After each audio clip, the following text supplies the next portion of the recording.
Comenzamos a grabar. Ok, recording in progress. Bien, llegamos a la última clase de liderazgo, ¿ya?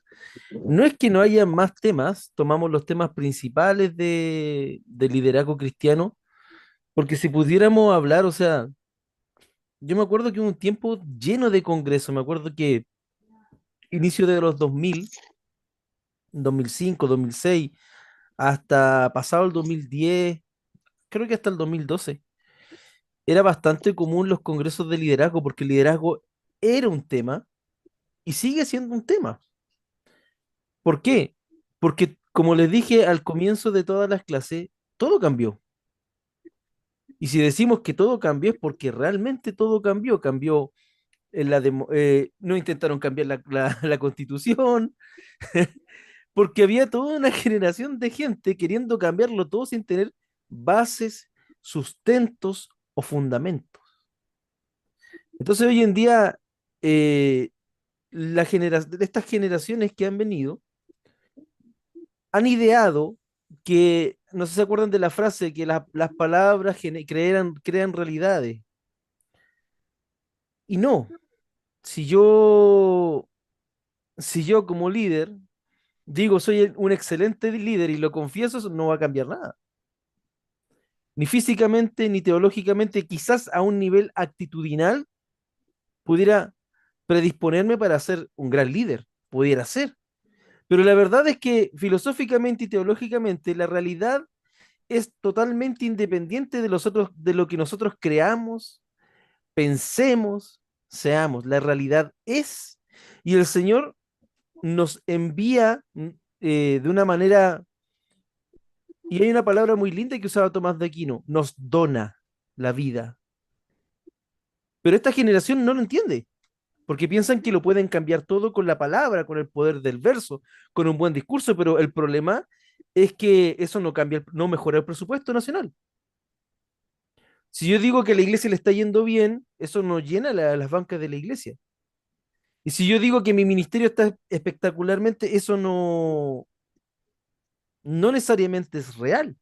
Por eso yo personalmente refuto las tesis de Paul John Guichot del libro La Cuarta Dimensión 1, 2 y creo que sacó la 3, porque básicamente eso no es cristianismo. Cristianismo es enfrentarse a la realidad. Un ejemplo, cuando Jesús estaba en la cruz, crucificado, no moría. Y lo normal era que después de haberse desangrado tanto tuviera que haber muerto. Y se le ofrece, ¿qué se le ofrece a Jesús? Se le ofrece, él tenía sed, recordemos, los médicos saben que generalmente los pacientes terminales, antes de morir, cuando tienen un tiempo de lucidez, y generalmente piden agua. Ojo, Jesús estaba pidiendo agua. Pero sucede una cosa, que a Jesús no se le da agua, se le da vinagre. El vinagre con todas esas cosas que lo iban mezclando, básicamente era algo para que sintiera menos dolor y se fuera más rápido. Jesús negó eso. Jesús no negó el dolor. Jesús no negó su realidad. Jesús nunca niega su realidad. No negó la realidad de sus discípulos, que eran duros como nosotros, sus discípulos ahora. No negó la realidad de, un ejemplo, no negó la realidad de ocupación por un imperio. Cuando Pedro le dice, y ojo, que Jesús entre sus discípulos tenía celotes, eran revolucionarios, básicamente eran terroristas los celotes. De ahí viene la palabra sicario, porque los celotes eran muy conocidos por un cuchillo, una daga, que se llamaba el sicariot, y ese sicariot es el que utilizaban para asesinar gente. De ahí viene la palabra sicario. Ahora, ¿qué sucede? Frente a toda esa realidad, de repente Pedro habla con Jesús y Jesús le dice, oye, no hemos tributado, hay que tributar, y Jesús manda a Pedro a pescar, anda a pescar, ¿y qué saca de la boca del pez? Saca el tributo, para él y por sus discípulos.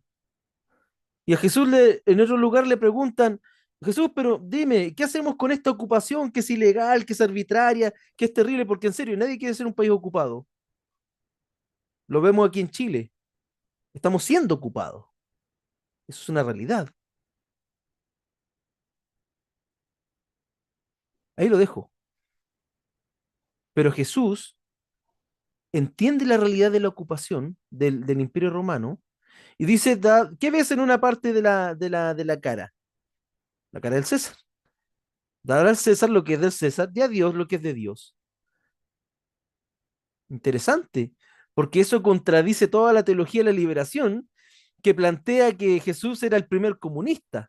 No sé si se acuerdan, la típica que decían Jesús es el primer comunista. No, mentira, nunca fue el primer comunista. Y de hecho la iglesia primitiva entró en un proyecto comunitarista y fracasó. ¿Se acuerdan que vendían todo?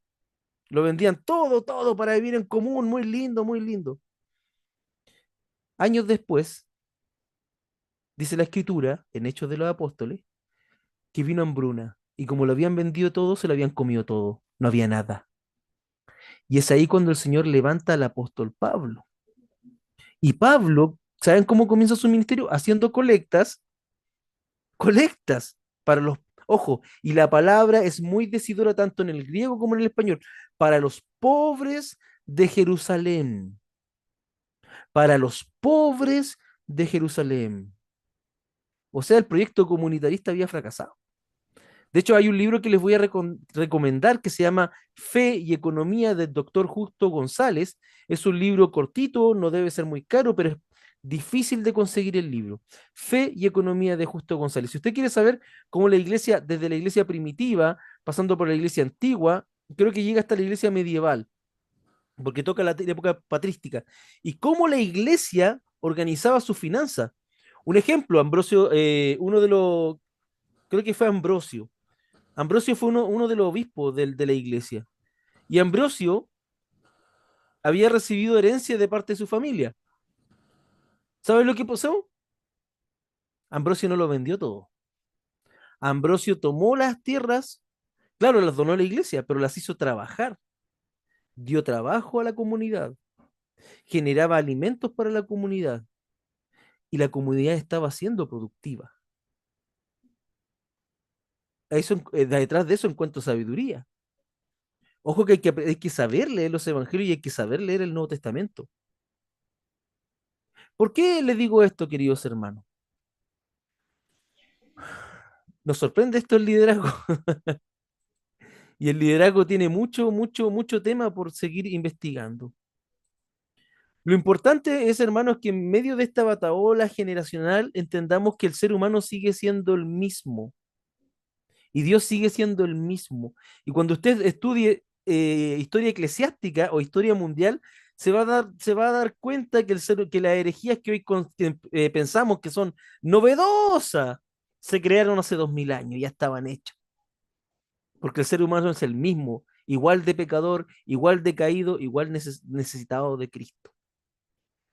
Pero esta generación requiere que entendamos eso, es una generación infantilizada, es una generación que, a diferencia de nuestros padres, que ellos a los 16 años, 13 años ya salían a trabajar, en el caso de los padres que eran de allá de Lota, mi abuelo, mi bisabuelo, a los 8 años ya a la mina, ¿cierto? Y ya a los 19, 18 años, 16 quizás, ya se estaban casando. Esta generación ha corrido su tiempo de maduración. De hecho, los psicólogos estiman que la madurez está empezando a llegar desde los 30 años, veintitantos, 30 años. Mi papá a los 30 años ya había tenido casa, había tenido 2 autos, su esposa, y hasta una pata negra. Había hecho todas esas cosas. En cambio, esta generación, ¿qué ha hecho? Si usted le pregunta, ¿qué hacen? ¿Qué han hecho desde que nacieron hasta ahora? Jugar. Es una generación de gente que está infantilizada. Y esa es la realidad con la que estamos bregando. ¿Ya? Nosotros, si se han dado cuenta, una de las cosas que tenemos que tener en claro como líderes es que debemos estar atentos a la realidad, no a lo ideal, no a lo que yo quisiera, a la realidad.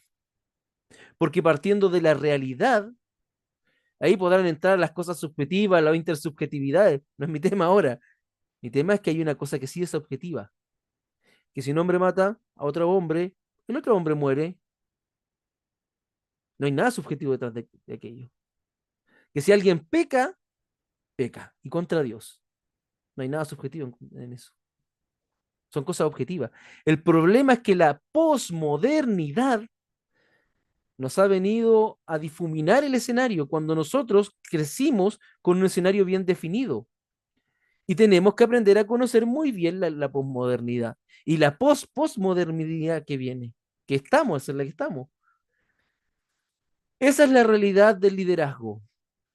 Esa es la realidad de la iglesia hoy. Veamos, recordemos entonces los principios que hemos visto hasta el día de hoy y añadiremos algunas conclusiones. Yo creo que hoy día va a ser, eh, si se han dado cuenta, eh,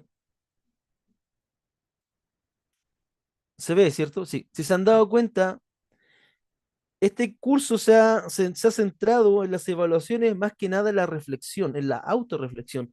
Generalmente la gente no está acostumbrada a eso, la gente está acostumbrada a dar una materia y esperar que el profesor le califique. Pero el problema del liderazgo es que si tú no estás con tu obispo viviendo al lado, o si no estás, tú no estás con tu superintendente o con el presbiterio encima, seguramente nos va a tocar constantemente tomar decisiones como líderes. Y para tomar decisiones como líderes debemos estar atentos a la realidad. De eso, a eso. La última clase se llama Liderazgo Cristiano centrado en edificar a la congregación. El liderazgo cristiano, entonces, como habíamos visto, tiene un propósito martiriológico. ¿Ustedes saben por qué los obispos usan el color carmesí o el color rojo? Generalmente el color carmesí púrpura. En la Iglesia Católica todavía lo usan, porque antiguamente los primeros que buscaban asesinar los perseguidores del cristianismo eran a los líderes. Entonces mataban a tanto líder que las túnicas que eran blancas que usaban se teñían del color de la sangre. El liderazgo, como hemos visto en todas estas clases, tiene mucho de Juan el Bautista. Juan el Bautista, vuelvo a retomar, Juan el Bautista fue profetizado, nació con señales, era familiar de Jesús, era primo de Jesús, aunque teólogos modernos están negando esa tesis, pero el problema es que yo creo en la escritura, yo sí creo en la escritura. Y si la escritura dice que eran primos, no voy a cuestionar aquello. Lo que dice la escritura se entiende y se obedece. El tema es que Juan el Bautista, habiendo tenido un ministerio propio, ojo, ministerio propio, Dios le hablaba, visión, tenía visión propia. Cuando vio que lo que él estaba profetizando se había concluido, se había culminado, había llegado el que él había anunciado, ¿qué pasó con Juan el Bautista? Le señaló a sus discípulos, síganlo a él. Y habiendo llegado a la cúspide de su ministerio, fallece. Había cumplido. Éxito. El liderazgo cristiano tiene aquello de martirio lógico, porque todos sabemos que vamos a fallecer y tenemos que dejar una posta para la próxima generación, y no una, muchas, muchas postas. Hemos visto que el líder que entiende que nada le pertenece, simplemente administra y deja lo más ordenado para que venga el otro. La postura del líder es la postura de aquel que ve a la novia del amigo del novio. La iglesia, por eso, hermanos, yo los invito a reflexionar sobre esto y a dejar el vocabulario de que la iglesia del pastor tal, la iglesia del pastor más cual, porque la iglesia no le pertenece a ningún pastor. Nosotros como pastores somos servidores de la iglesia. La iglesia donde sirve el pastor tanto, la iglesia donde sirve el pastor tanto, porque nosotros somos dueños. Esto no nos pertenece. Y les digo, y vuelvo a repetir, cuando culmine todo lo que tenemos que hacer por que Dios ha querido que hagamos, vendrá nuestro tiempo de partir. Por ende, nuestro liderazgo debe estar centrado en edificar a la congregación, edificar a las generaciones, en ser aquellos que sean un peldaño, dos peldaños, tres peldaños, para que las próximas generaciones no tengan que subir desde nosotros, o sea, no tengan que subir por debajo de nosotros, sino que desde el hombro hacia arriba. El objetivo del liderazgo cristiano es edificar a la congregación para que crezca en madurez espiritual. Y habíamos visto en otras clases que la madurez espiritual es clave, hermanos. ¿Por qué es clave? Porque una iglesia madura espiritualmente sabe en qué se gastan las cosas. Una iglesia madura espiritualmente sabe que el pastor tiene necesidades, porque está con él palmo a palmo trabajando. Si usted se centra en capacitar a la comunidad será fuerte y en la medida que se suma en la fuerza, la comunidad, la iglesia en sí, será iglesia, crecerá y usted podrá hacer su ministerio de una manera no tan como yo digo, hay pastores que están demasiado ocupados siendo pastores como para ser pastores. Y esa frase que es paradójica es el problema de la agenda.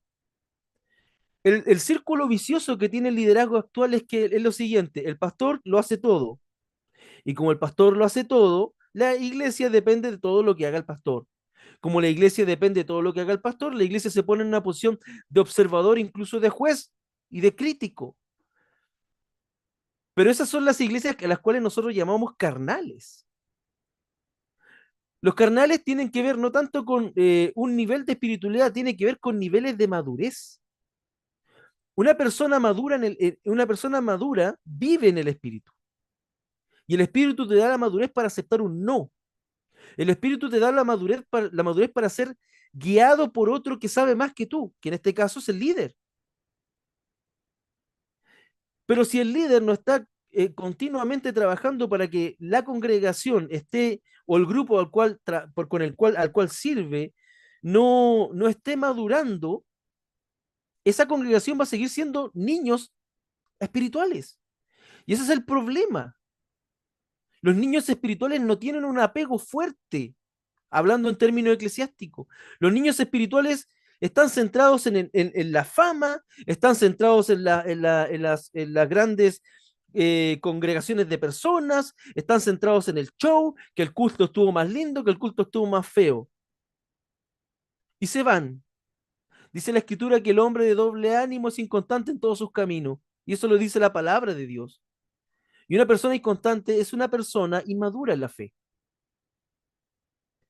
Para el ministro o el líder eclesial, que se ha preocupado en que la iglesia madure, está generando un ejército para Jesús. No está generando borregos. Y el problema es que no hemos llenado de borregos. Pero el problema es que la gente no son borregos, son seres humanos.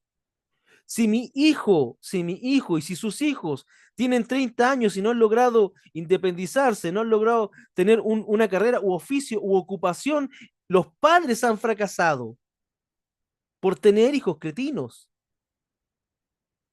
Lo mismo es en el ministerio. Si mi ministerio se llena de cretinos, la culpa no es de los cretinos. Y esa es la alta responsabilidad del ministro. Guiar, entonces vuelvo, tener el compromiso de edificar a la congregación para que crezca en madurez espiritual.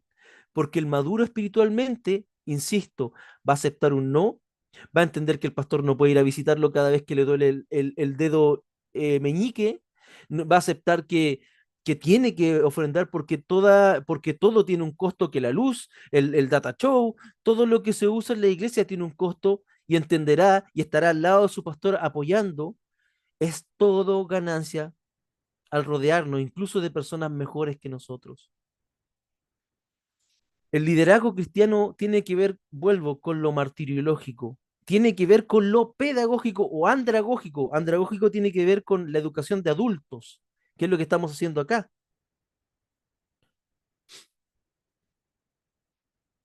Pero ¿cómo podemos lograr esto? Vamos a ir repasando. Tenemos que comprender que el concepto del liderazgo cristiano, analizar los principios bíblicos que hemos visto durante todo este periodo y veremos alguna manera de establecer estrategias prácticas. Entonces el liderazgo cristiano se basa en el servicio y la edificación espiritual. Es eso. Si usted me dice, Pastor Cristian, ¿en qué se centra? ¿En qué frase?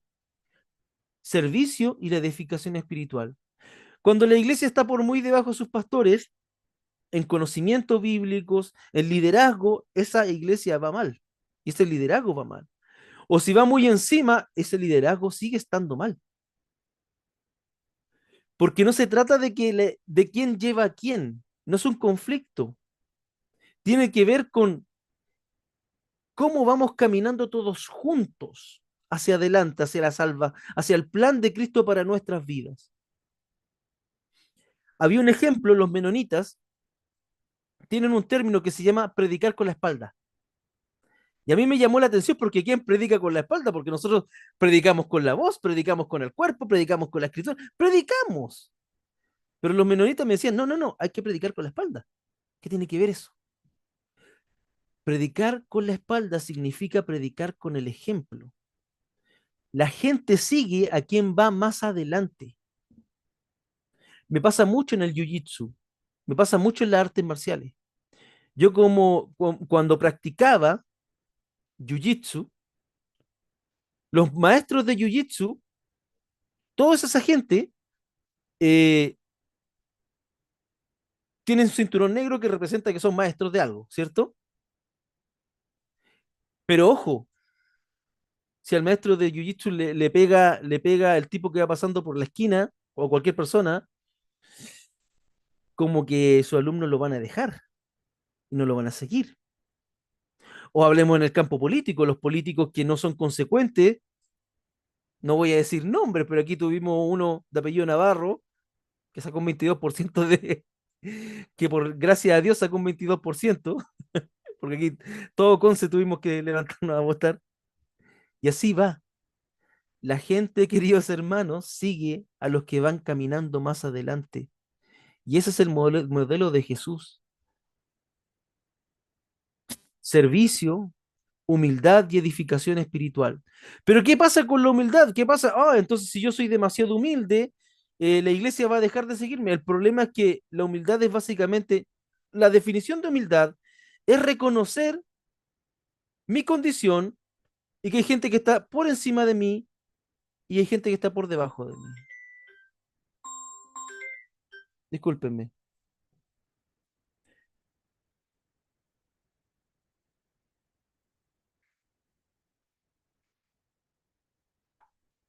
Tiene que ver con eso. Pero el problema es que nosotros no hemos adaptado, hemos pensado que una persona que es fuerte, que una persona que es decidida, que una persona que tiene un propósito, una persona que tiene un plan, no es humilde. Mentira. La humildad no va por eso. La humildad es conocer los límites del liderazgo, sin dejar de ser fuerte, sin dejar de predicar la sana doctrina, sin dejar de predicar como se ha predicado. Simplemente es entender mi lugar en el servicio. El ministro en la iglesia es un servidor, es un siervo al servicio de otros siervos, que es lo que me dijeron a mí en mi ordenación pastoral. Tú eres un siervo al servicio de otro siervo. Y eso me lo dijo quien me ordenó para que entendiera, tú no estás encima de nadie, pero tampoco debajo de nadie. Eres un siervo al servicio de otro siervo. Y ahí es donde, y usted me dirá, ¿y cuáles son las bases bíblicas? Va fácil, el Mesías, Jesucristo, la kenosis, de la cual siempre hablo. El Dios todopoderoso, el Dios todo omnisciente, el Dios todo poder, todo conocimiento, se humilló, se humilló, se autolimitó para hacerse como ustedes y como yo, un ser humano. Y si él, y dice la escritura, Jesucristo dijo, bástele al discípulo ser como su Señor. Si tan solo yo pudiera llegar, siempre digo lo mismo, si tan solo pudiera tocar sus pies, ni siquiera llegar a sus pies. La edificación, entonces entendemos el principio del servicio a la imagen de Cristo, entendemos el principio de humildad a la imagen de Cristo. El tema es que la edificación espiritual, queridos hermanos, es vital, es vital. Es decir, un discípulo que entiende la doctrina, por dar un ejemplo, de la Trinidad, difícilmente será engrupido los sectarios unitaristas o por los testigos de Jehová. Un discípulo que conoce bien sus escrituras difícilmente eh, podrá ir y volver constantemente. Una persona que hace que aprende a entender la palabra y llevarla en su vida diariamente, una persona edificada, es una persona fuerte. Es una persona que no le necesita a usted todo el tiempo. Es un hijo maduro. Y el hijo maduro le busca a usted cuando tiene problemas. Pero el hijo maduro, lo lindo y lo terrible para nosotros los padres es que el hijo maduro constantemente está tomando cuotas de independencia. Y eso es bueno. A nosotros nos da terror a los padres. Pero eso es bueno. Cuando salen a comprar solo, cuando hacen sus cosas, cuando van a la universidad, solo al colegio, cuando van solo aunque me dé terror, pero es necesario que sea así, porque si la congregación no crece, vuelvo a ser enfático, hay un problema grave. Y todos los problemas que generalmente tiene el pastorado, que es los pelambres, las divisiones, los problemas de falda, los problemas de dinero, se van cuando la comunidad crece. Son menores. Y usted podrá tener, en vez de tener borregos, tendrá un ejército. Hay que entender eso, enseñar Biblia, enseñar doctrina, es llenarse de un ejército, como la película Los 300. No sé si han visto esa parte donde Leónidas le dice a todos los tipos, ¿y tú qué eres? A los mercenarios, ¿tú qué eres? Ah, no, yo soy esto, yo soy pescador, no, yo hago esto. Y Leónidas iba con 300, pero sabía que cada uno de sus 300 valían por 100, por 1000 de estos otros. De eso se trata el liderazgo. De eso se trata el liderazgo cristiano. Porque el día de mañana nadie, hermanos, lo tiene asegurado. Solo sabemos que el día de mañana viene. Pero si el pastor se enferma, si el pastor algo le pasa, otro debe tomar la posta y ojalá que fueran 100 que estuvieran dispuestos. Entonces, las claves para edificar a la congregación está primero en una enseñanza bíblica consistente. Hechos, vamos a ver, Hechos 20:27. Hay una aplicación que se llama My Bible, que se las recomiendo. Es como una Biblia de estudio gratuita para su celular. Y después usted puede descargar los módulos, comentarios, libros, hasta devocionales, los que quiera. Se llama My Bible. Entonces vamos a Hechos, Hechos 20:27. Dice la versión Reina Valera, porque no he rehuido anunciaros todo el consejo de Dios. El apóstol. Así que no me pasó. No, esto lo dijo Cristo. En caso estilo, pues no, esto lo dijo el apóstol, perdón. No he rehuido enseñarles todo el consejo de Dios. Uno de los requisitos del episcopo es que sea apto para enseñar. Y aquí es donde vuelvo a mis primeras clases.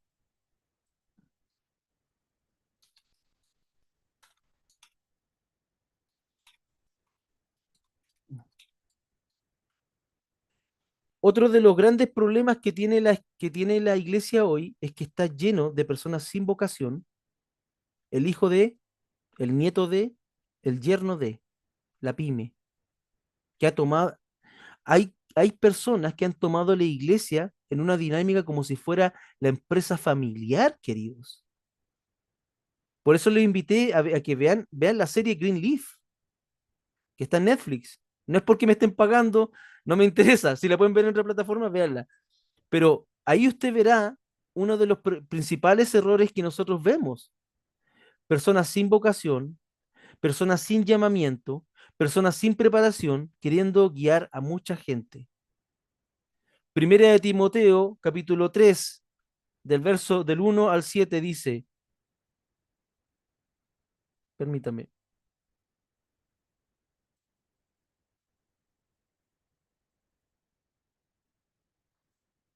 dice la escritura, Palabra fiel, si alguno anhela obispado, ojo que obispado puede aplicar para pastor como para obispo. Episcopos tiene que ver con un ministerio. Buena obra desea, pero es necesario que el episcopo sea irreprensible, marido irreprensible, marido de una sola mujer, sobrio, prudente, decoroso, hospedador, apto para enseñar, apto para enseñar, apto para enseñar, no dado al vino, no pendenciero. ¿Cuántos pastores yo veo peleando o rompiendo cosas? Rompiendo vírgenes, creo.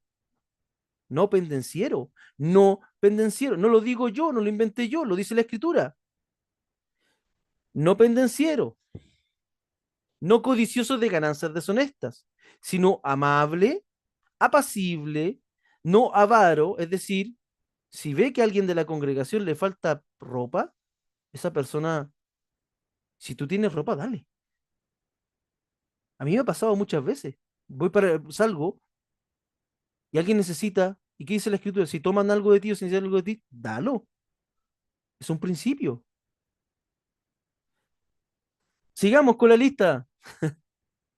No avaro, que gobierne bien su casa. ¿Cuántos ministros tienen la tole tole en su casa? Y no me refiero al volverse a casar, porque ahí hay un tema ético, quizás, pero no es tan problema, porque la escritura da rangos para volverse a casar, si es que se rompió el vínculo, y eso es bíblico también. Pero los que critican a quienes tienen segundas nupcias, ¿cómo tienen su casa? ¿Cómo están sus hijos? ¿Cómo está? ¿Su esposa es feliz? Yo como pastor, cuando hablo con mis diáconos, siempre le pregunto eso y mi diácono pregunta, siempre en un comienzo se sorprendían porque yo le decía, ¿cómo está tu esposa? ¿Tu esposa es feliz? ¿Tus hijos son felices? Porque ellos piensan que como yo estudio teología, me dedico a esa cosa, yo les voy a preguntar preguntas doctrinales. Para eso existe el seminario. Pero a mis diáconos yo les pregunto, ¿tu esposa es feliz? ¿Tú eres feliz? Y dice, ojo, en la Reina Valera hay una glosa que dice, pues el que no sabe gobernar su propia casa, ¿cómo cuidará de la iglesia de Dios? Pregunta capciosa y dura. No un neófito. Neófitos son aquellos que no tienen catequesis, que no tienen formación bíblica ni teológica. No sea que envaneciéndose caiga en la condenación del diablo.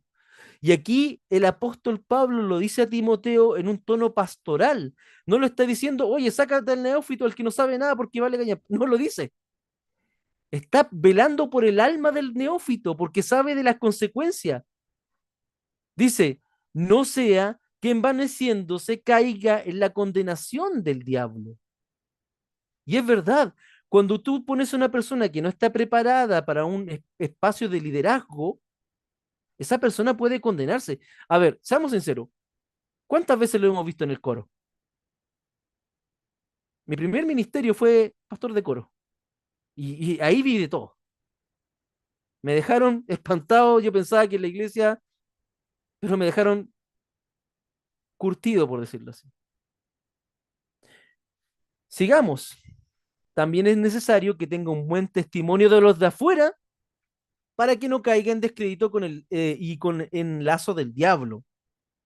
Cuando habla de los de afuera, está hablando radicalmente de los de afuera. Y aquí voy a ser un poco incisivo. ¿Cómo está su estado crediticio? ¿Está lleno de deudas con casas comerciales? ¿Está lleno de deudas con bancos? Porque hermanos, eso también es espiritual. Porque si vemos en este pasaje de las escrituras, nos está hablando cómo está la vida de quien quiere entrar al ministerio. La Biblia no dice que el ministerio, o sea, que el ministerio esté cerrado. La Biblia dice, sí, ¿quieres entrar al ministerio? Y comienza, si alguno anhela obispado, buena obra desea. Y ahí el apóstol, me encanta Pablo en esto porque entra con el otro palo, pero es necesario que el obispo sea irreprensible, marido de una sola mujer. Cuando habla de marido de una sola mujer, la mayoría de los teólogos, y aquí soy bien responsable, apuntan a la castidad La castidad tiene que ver, no tiene que ver con andar chicoteándose cuando uno tiene deseo sexual. Eso es, déjenselo a los Opus Dei. Para nosotros los protestantes y evangélicos, la castidad tiene que ver con el orden sexual. Marido, es decir, que sea una pareja exclusiva y excluyente. Interesante. Porque quien está pecando con las hermanas de la congregación no está apto para predicar. Y de hecho, nosotros en la comunidad anglicana, a ese tipo de personas le hacemos un juicio eclesiástico y mandamos carta a todas las iglesias para que, para que lo que hizo esa persona sea entendido por todas las comunidades y no sea aceptado. Es así. Y no lo inventamos nosotros, eso está en la escritura. Sobrio, prudente, irreprensible. Entonces, hay requisitos y los requisitos de nuestro ministerio son súper fuertes, hermano. Básicamente, no nos de ahí viene la palabra, queridos, de ahí viene la palabra vocación, porque lo nuestro no es cualquier cosa, lo nuestro es vocación. Vocación tiene que ver con, a ver, con tú has advocado tu vida en algo, te has vertido en algo. La vocación es que tú no te vas a dedicar a otra cosa. O sea, originalmente debiera ser así porque estamos en Latinoamérica. Tenemos que edificar esa parte. Vuelvo. Entonces, para lograr esto y para lograr disipular y para lograr debemos tener una enseñanza bíblica consistente para nosotros y para nuestra comunidad.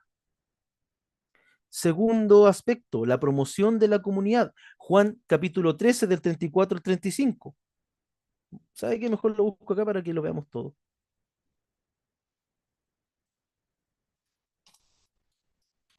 Juan 13 del 34 al 35. Y en mi querida Reina Valera, no se atrevan a hablar mal de ella porque pucha que han habido mártires que dieron sus vidas por poder traducir esta Biblia que nos bendijo. Tanto ustedes sabían que Casidro de Reina, cuando tradujo la Biblia, la Iglesia Católica lo quiso asesinar a él y a su esposa. Y para más remate, Casidro de Reina, cuando fue a los estados protestantes, los calvinistas lo persiguieron y de hecho los calvinistas lo acusaron de homosexual para que los católicos lo convirtieran en un paria. Y ese hombre, con las herramientas que tenía en su época, Dios puso a disposición su vida, puso a disposición su familia, a su esposa. Y esas son las cosas que nosotros los líderes no vemos. Hermano, si nosotros no honramos a los demás en lo que el Señor cuando una persona ha hecho bien las cosas en el Señor, nadie nos va a honrar a nosotros. El buen obrero merece honra, merece un sueldo. El buen obrero merece cosas buenas. Hágase partícipe de toda cosa buena a quien le enseña la palabra de Dios. Si nosotros como ministros no estamos claros de destacar lo bueno, vamos a... ¿Quiénes somos nosotros? Si usted no da honra, no recibirá honra. Ese es un principio. Si usted habla mal de otro ministro, nadie va a hablar bien de usted. Es así. Un mandamiento nuevo os doy, que os améis unos a otros como yo os he amado, que también os améis unos a otros. En esto conocerán que todos que sois mis discípulos, si tuvierais amor los unos con los otros. No habla de doctrina, no habla de grados teológicos, que son importantes para mí, pero se dan cuenta que la escritura, a pesar de todo, siempre nos lleva a lo sencillo, pero que es difícil es lo sencillo. El ser humano generalmente cuando no entiende algo, lo complejiza. Eso lo entiende aquí nuestro querido Lucas, el psicólogo amado, el hermano Cristian. Pero avancemos. Discernimiento espiritual. Para edificar yo debo tener una enseñanza bíblica consistente. Promoción, debo estar promoviendo la comunidad. Nos debemos a la comunidad. Ver a mis hermanos y hermanas en positivo. Porque yo un niño, la psicología del desarrollo se entiende mejor eso.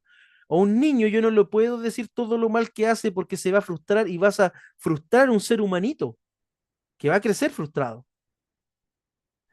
La comunidad, como cualquier grupo de personas, está llena de imperfecciones, pero ¿quiénes somos nosotros? Tomás de Aquino decía, y vuelvo a citarlo, hay aspiraciones que pertenecen a los ángeles y hay aspiraciones que pertenecen a los hombres. La perfección, ¿quiénes están más cerca de la perfección? Los ángeles. ¿Y quiénes somos nosotros los seres humanos? Los seres humanos. ¿Y cuál es la naturaleza humana? Caída. Es decir, en conclusión, vamos a errar, vamos a cometer errores. Pero la iglesia no debe ser el lugar donde finalmente te metan en un ataúd y te sepulten espiritualmente. La iglesia debe ser más un hospital. Esto lo han dicho muchos predicadores. Más un hospital que un lugar, que una funeraria. Y el problema es que hay iglesias que se han convertido en verdaderas funerarias. Los cristianos somos el único ejército que a sus caídos los deja tirados. Ni el ejército de Norteamérica hace eso. Discernimiento espiritual. Santiago, Santiago capítulo 1, verso 5. Vamos a buscarlo.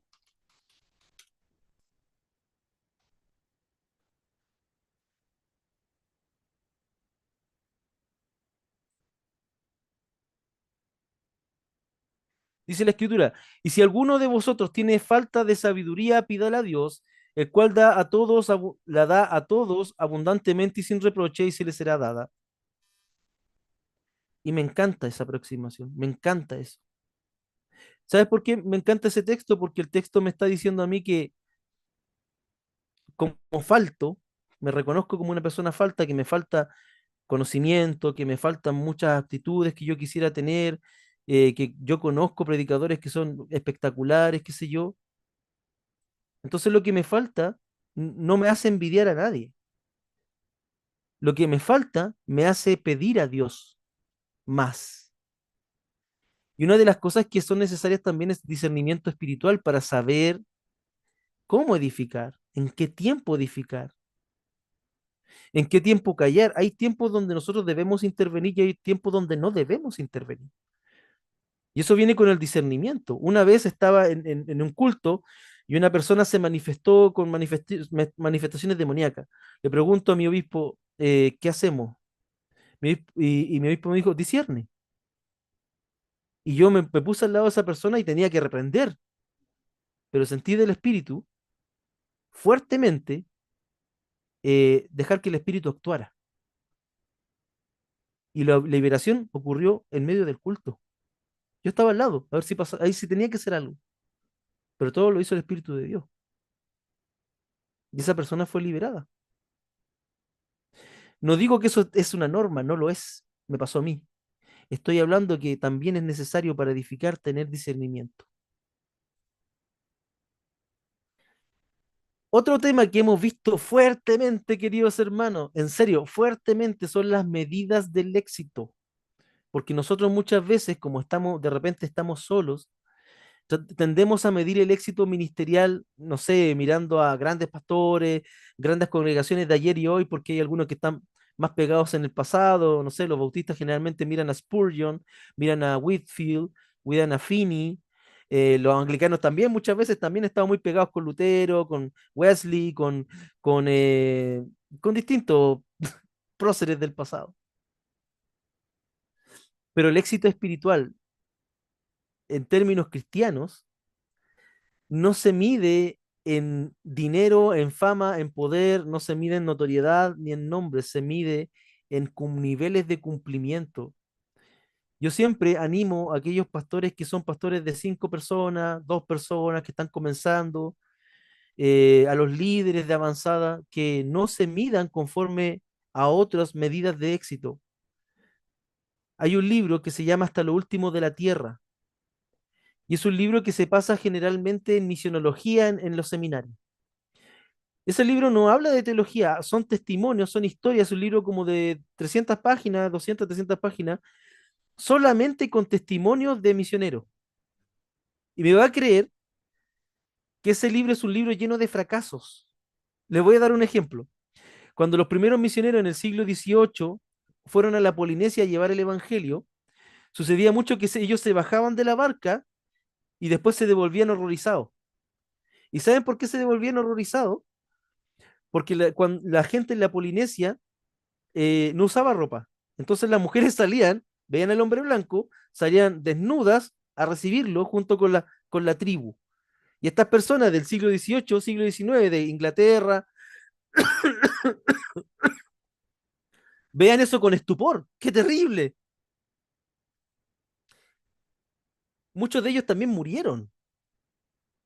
Hubo un ejemplo, el padre Damián de Molokai, un sacerdote católico, que veía que las islas de Molokai, que eran islas donde iban a dejar a los leprosos, no sé si se acuerdan que en Rapa Nui también por mucho tiempo fue un leprosario, que eran islas donde llevaban a la gente para que se aislaran y muriera la gente que sufría de lepra. Y Fabián de Molokai iba, oraba por la gente, habían leprosos que se sanaban, él vivía, pero él vivía con esas personas y murió con esas personas. ¿Y saben de qué murió? De lepra. Le dio lepra finalmente. Pero lo que, gracias a ese hombre, las islas de Molokai y de la Polinesia tienen mayoría cristiana. Hubo ministerios completos. William Carey, un predicador bautista, que él era un zapatero, ni siquiera era un zapatero que hacía zapatos, era un zapatero remendón, era un arreglador de zapatos. El hombre iba a predicar a toda la India, iba con su esposa y cuatro hijos. Perdió a su esposa, a su primera esposa, porque falleció, cayó en la locura, y perdió al menos tres hijos. ¿Y quieren que les diga una cosa? Por su predicación no se convirtió en nadie. Pero gracias a su trabajo misionero continuo, él pudo levantar universidades. Y de hecho levantó universidades, escuelas, hospitales que se necesitaban en ese lugar. William Carey, un zapatero remendón. Hermano Cristian levantó la mano. Sí, bueno, agregando a lo que usted dijo, William Carey fue tan honesto y derecho que incluso tradujo textos del hindú a distintos idiomas, principalmente a los cuatro idiomas que ellos tenían, porque para respetar la cultura y mostrarles que muchas de las tradiciones que ellos tenían no estaban arraigadas en los mismos escritos de ellos. Así Sí, que fue súper sincero, fue súper honesto. Incluso no solamente les tradujo la Biblia, sino que les tradujo los textos de ellos, de su propia cultura. los Vedas y el Bhagavad Gita y tanto otro. De hecho, es que en serio, William Carey fue un educador y él era un zapatero, él en Inglaterra era un zapatero remendón, pero en el contexto de misión, el Señor lo levantó como doctor. De hecho, él finalmente le dieron el doctorado en lingüística, creo, porque el tipo hizo ministerio en lingüística.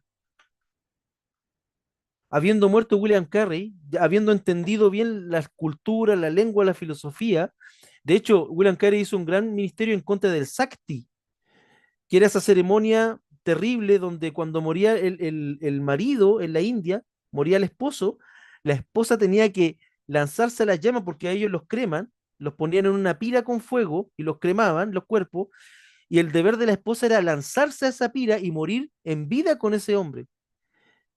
Y como dice nuestro hermano Cristian, la gente como era inculta en su propia cultura, pensaba que eso estaba en sus textos sagrados, y no estaba.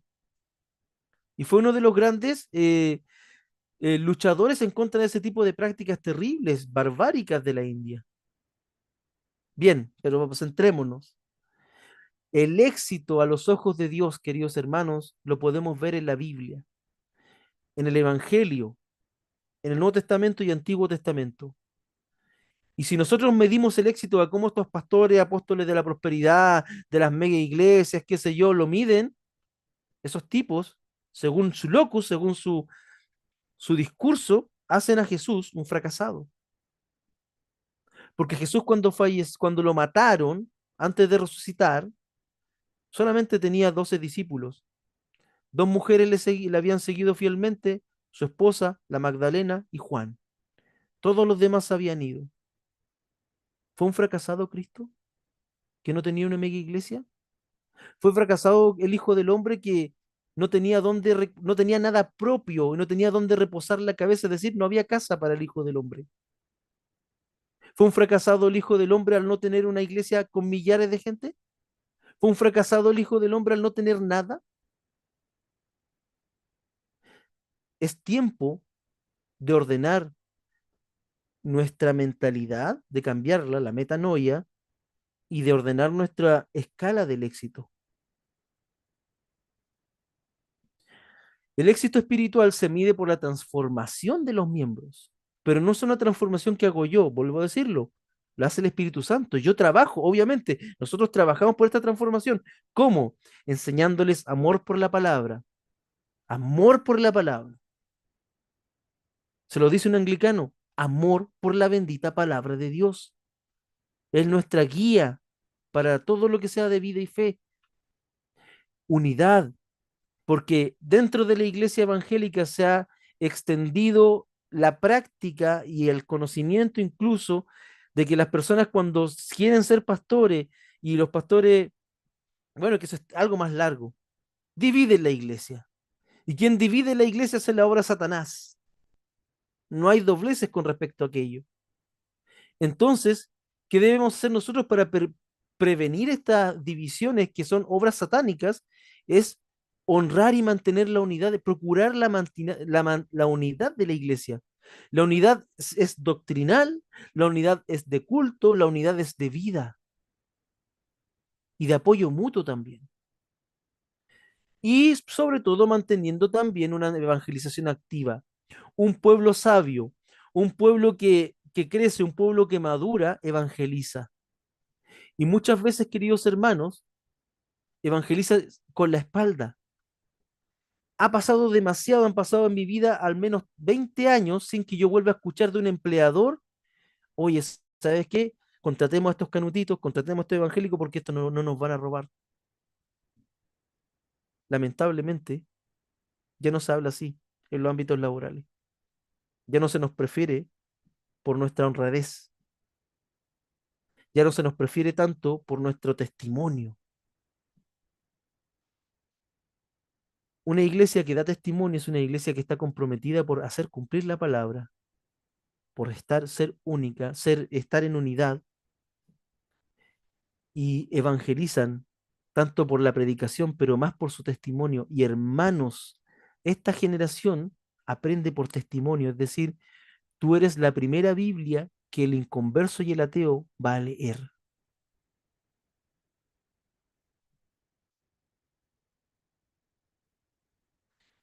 Entonces, el liderazgo cristiano debe sobre todo glorificar a Dios y edificar a su pueblo. Glorificar a Dios y edificar a su pueblo. No se puede glorificar a Dios sin un pueblo edificado. La Iglesia Católica mantiene una práctica ridícula porque sus curas hacen la Eucaristía, lo que nosotros llamamos la Santa Cena o la comunión, la pueden hacer solo, sin el pueblo. Para la Iglesia Anglicana, para la teología reformada y protestante, eso es una estupidez, pero increíble. ¿Por qué? Porque la Santa Cena se da en comunión. Por eso en la Iglesia Anglicana se habla mucho de la comunión. El liderazgo cristiano debe glorificar a Dios y edificar a su pueblo, y eso generará comunión. Debe la comunión con Dios y la comunión entre todos nosotros. Eso es un signo del reino de Dios. Ojo, cuando Jesús habla del reino de Dios, habla de que el pueblo del pacto del reino de Dios, es decir, vuelve a conectar al ser humano con Dios, y al estar el ser humano conectado con Dios, estará en comunión con Dios, ¿cierto? Estará en comunión con su familia, con sus semejantes, incluso con la creación. Solamente hay bendición al hacer que la gente se acerque a su Dios, le conozca y madure. No hay nada negativo detrás de eso, queridos. Y el desafío que quisiera dejar como reflexión última de esta última clase del curso de liderazgo es, es lo que hemos visto durante todo esto. Y aquí están les voy a enviar porque aquí están los autores, por si quieren ustedes consultar. Siempre uso referencia. Queridos hermanos, lo importante es que estas cosas de las cuales yo le he hablado son invisibles. Ese es el gran problema. El, el, el ayudar el edificar en Biblia, el dar mejores sermones, el mantener estudios bíblicos, el procurar la comunión, el trabajar por la obra de Dios, que la gente, que los hermanos crezcan, es una obra invisible y el problema es que la gente le carga lo invisible. Todos quieren ser vistos por lo notorio, por una gran predicación, por grandes púlpitos, por grandes eventos. Pero el problema es que en lo que nos ha enseñado nuestro Señor Jesucristo, en su palabra, es que el nivel de éxito, cómo lo mide Dios, es muy distinto. La Catedral de Cristal, la gran iglesia de Garden Grove, creo que es en California, fue una iglesia edificada en honor al ego de un pastor. Una gran iglesia, gigantesca, hecha con diezmos, con ofrendas multimillonarias, con aportes multimillonarios, pero ¿sabes lo que pasó con la Catedral de Cristal? Quebró. Y finalmente su sistema de aire acondicionado era mucho más caro que la misma construcción del templo. Y finalmente, usted busca en internet, eso es verificable, la Catedral de Cristal, que era una obra de la Asamblea de Dios, se la vendieron a la Iglesia Católica, que la convirtieron en alguna catedral católica con algún nombre de algún santo que a nadie le importa. Ojo, ojo, porque y con esto voy cerrando, como líderes cristianos nosotros estamos llamados a edificar personas más que templos. No es que los templos no sean necesarios, son necesarios, donde nos reunimos a alabar a Dios. Pero sin personas edificadas, hermanos, sin personas que se estén edificando en la palabra, sin personas que estén evangelizando, sin personas que estén creciendo en el Señor, no sirve de nada. La pandemia nos enseñó eso a todos. Si viene una pandemia, queridos hermanos, otra pandemia donde nos encierren nuevamente contra nuestra voluntad en nuestras casas, como reflexión personal e interior, la congregación seguiría creciendo. Y si la congregación necesita de mí, ¿eso es bueno? Porque la congregación tengo entendido que necesita de Cristo. Y si la congregación necesita en cada paso y en cada actividad que el pastor lo haga todo, hay que volver a evaluar. Lo importante, hermanos, es que entendamos esto. Y con eso cierro. El liderazgo cristiano está hecho para glorificar a Dios y edificar al pueblo. Que el Señor les bendiga. Damos, damos las gracias a Dios por por esta primera parte de este seminario, de este diplomado. Nos quedan, Dios mediante, dos secciones más del próximo año. Como les comenté anteriormente, vamos a hacer lo posible para que se concluya en el mes de noviembre. Eh, Vamos adelantados con dos materias, así que estamos contentos por eso. Estamos contentos porque el Señor también nos guió este año